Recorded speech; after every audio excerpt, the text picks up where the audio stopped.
where a lot of people start making, let's put it this way, a lot of people that might have actually saved start to make a lot of mistakes. So the growth phase is, and actually I'll start with this chart here.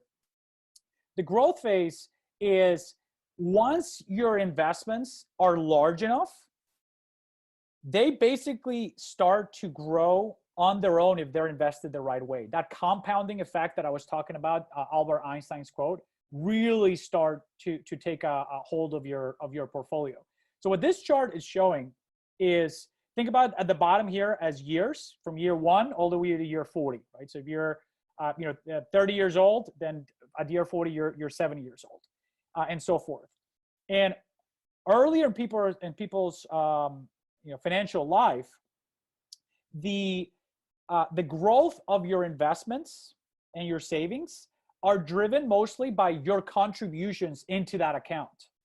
So if you're saving into your 401k and you start with, let's say $10,000, what's driving the growth of your nest egg is your contributions. Every year, let's say you're putting in 10,000, 13,000. That's what's driving the growth because the base is small. Let's say $5,000, $10,000, whatever it may be. But once you hit a certain kind of, call it escape velocity on how big your nest egg is, the biggest driver of growth of that nest egg is actually compounding, right? So if you notice, at first, the light blue is almost 100% of where the growth comes from.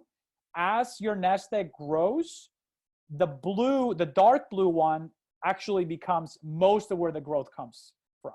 So if you're an early saver and you're actually investing your money in an efficient way, eventually it is the most unbelievable thing that happens, which is your money grows on its own. Your new contributions, let's say that you have $1 million invested, your new contribution of $10,000 is actually no longer what moves the needle.